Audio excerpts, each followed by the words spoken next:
Hey everyone, hi Andrea. Thanks for joining me. All right, I don't know how many people are going to be here, so I'm just going to go for it. This is my very first Periscope video, so please bear with me as I fumble along and do the best I can. Today I want to talk to you about the questions you may want to ask if your child has food allergies and is going into school.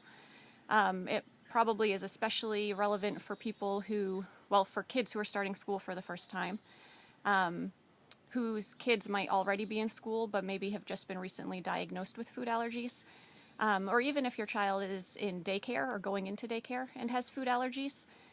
Most of the questions we're going to go over would be relevant to that setting as well. If you know of anybody whose kids have food allergies and who might benefit from this, I would really appreciate it if you would share it with them.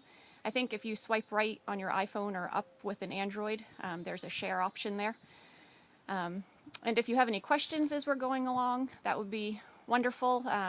Feel free to ask and I will do my best to answer them. Again, like I said, it's my first time doing this, so I'm a newbie. Let me give you a little bit of information about myself before I get into the questions. My name is Lauren. I am the writer behind the blog Oh Honestly, which you can find at ohhonestly.net. My writing has been featured on a number of other websites, including Huffington Post, Today Parents, and Scary Mommy. I have 3 kids, 2 boys who are 7 and 5, and a girl who is 3. And before I was a mom, or before I became a mom, I was a teacher for several years. Again, we're going to go over some questions you may want to ask the school before your child starts if they have food allergies.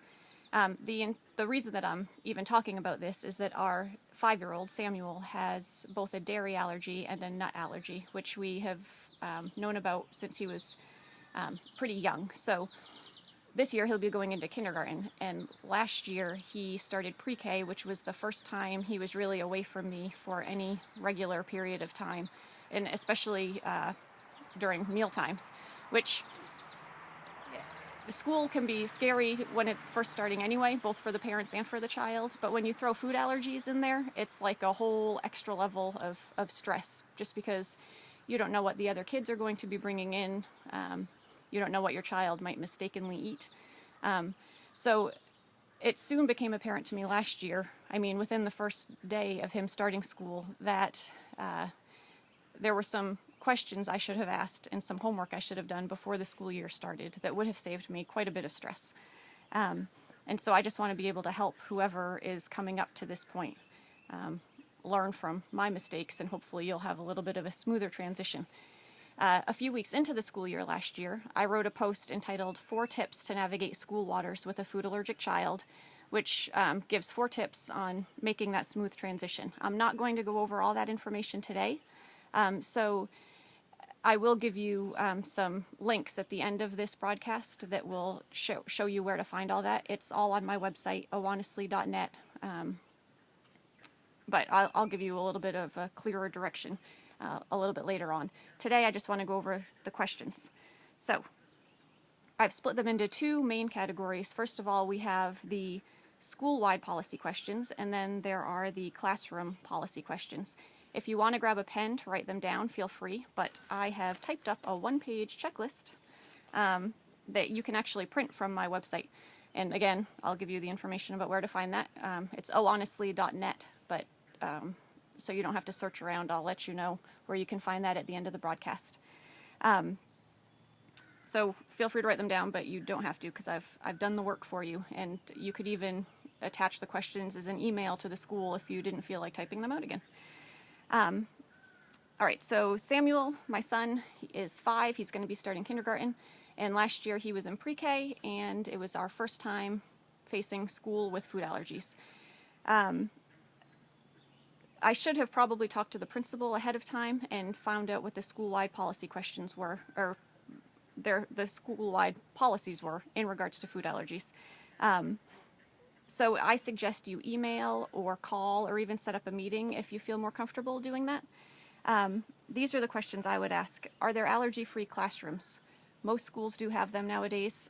If you feel that your child needs to be in a classroom that is specifically allergy-free for your child's particular allergy, you're going to want to tell the principal that ahead of time, because it will be kind of a hassle to get to school the first day and have to switch classrooms or switch teachers.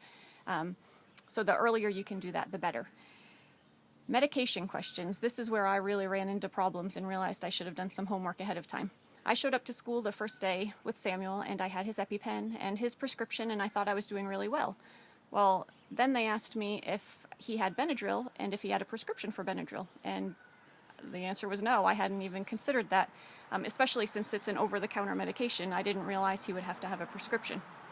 So suddenly, he's already at school, and I am calling the doctor's office to have them write out a script. I'm having to wait for them to do that and then go over there to pick it up.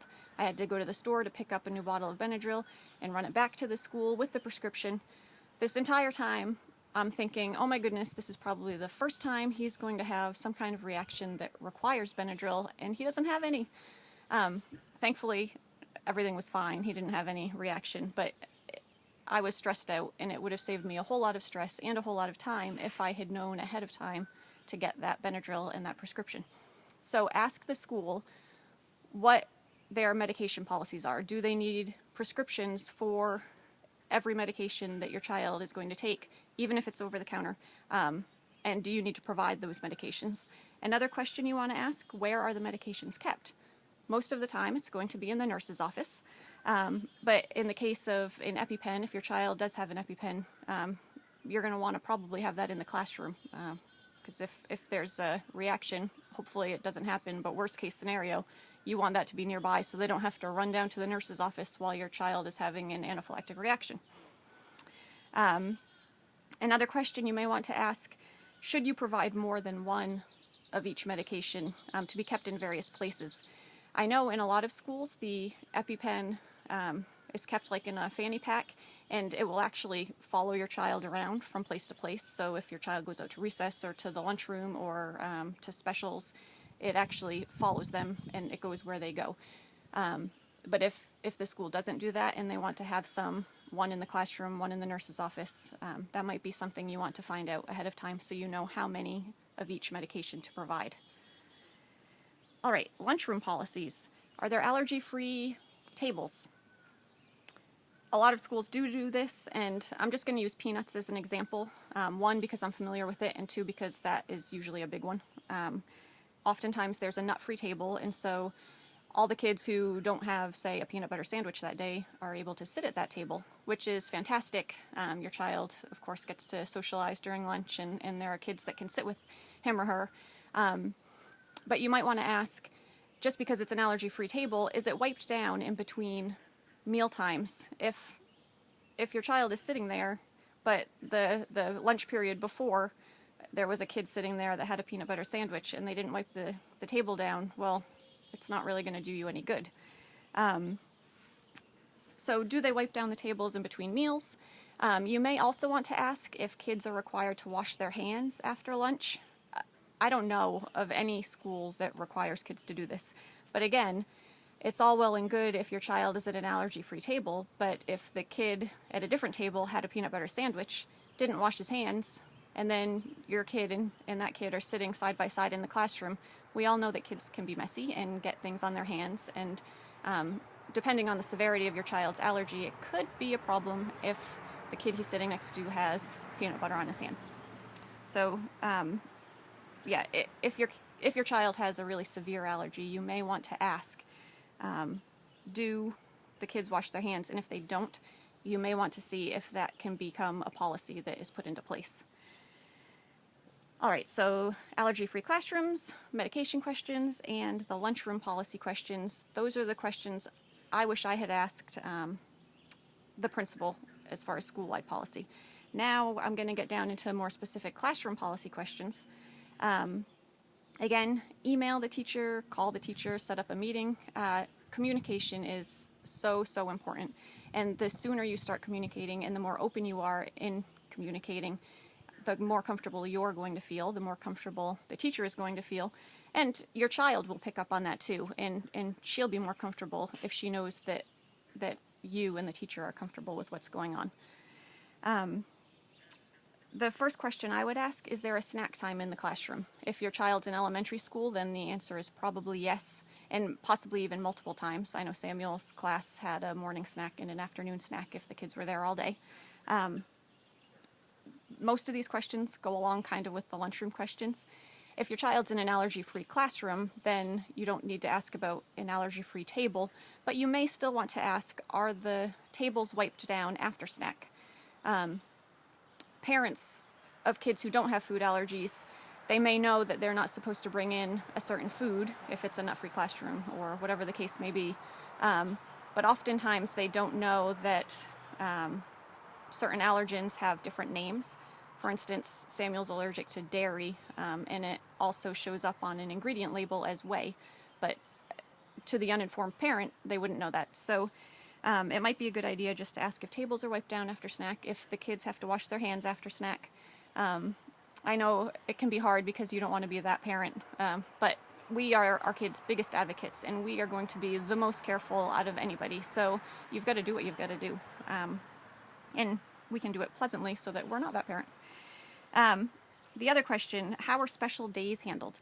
Birthdays, holidays, if they have like pajama day with a special snack. Are parents allowed to send in snacks? And if so, are there certain restrictions on those snacks? Again, if you're in an allergy-free classroom, then of course parents aren't going to be allowed to send in those particular foods. But again, other parents who are not familiar with food allergies, it's not that they're not trying to be careful, but they just might not know and might accidentally send in something that your child might not be able to eat. What I did with Samuel's teacher last year, I asked if she had a list of the dates of the special events in the classroom. And she was able to give me a list of all the kids' birthday celebrations, and that way I knew exactly what days parents might be sending in a special birthday treat for the whole class, and I was able to send in something special for Samuel that day. It stunk that he couldn't have the same things that the other kids were having, but at least he wasn't just getting pretzels or whatever like he normally would. I would send in a little extra something special for him that day. And also, along with that and along with the communication, there was one day, I don't remember if it was a holiday, but I do remember Samuel's teacher called me up in the middle of the day to ask me if a certain food was okay. And she had the ingredient list right there, and she read it to me over the phone, and I was able to say, yes, he can have that snack. So that goes along with the communication piece. If you have opened up the lines of communication with the teacher, it's going to be awesome because she can call you up in the middle of the day, and maybe your child can participate in something that otherwise he might be left out of. Okay, the last question I have, does the teacher know how to administer an EpiPen? Obviously, worst case scenario, we don't want that to have to happen, but if it does come down to that, then you're going to want them to know. In our prescriptions, we get this little tester one. It's fake. It's a trainer, but you may want to bring that into the school, especially if the teacher is unfamiliar with it, and she can practice administering it on herself. There's no needle, obviously, or anything, but that way she feels more comfortable if something were to happen, and then you feel more comfortable knowing that she knows what to do. So there's school-wide policy questions, the classroom questions. Those are the ones I have for you. If you can think of any others, I would love to hear them. I can add it to my checklist and print it off. Okay, so like I said, there's this one-page checklist. If you are interested in printing it, you can go to my website, ohhonestly.net. I have published a post that I've entitled Back to School Resources. It should be up towards the top of my blog. If you click on that, I have all the posts I've written that have anything to do with back to school. So you'll find the checklist of questions there. You'll find the post I mentioned earlier about the tips to navigate the school waters with a food allergic child. I have a couple other posts in there too that aren't food allergic specific, but they're about back to school, and you may find those interesting as well. I will also put the link on Twitter. My handle is @o_honestly_LC, and I'll pin it to the top of my Twitter page. And I'll also put it on Facebook, and I'll pin that link to the top of my Facebook page. That's facebook.com/ohhonestly. Yeah, I think that's it. I appreciate you joining me, and I will see you next time.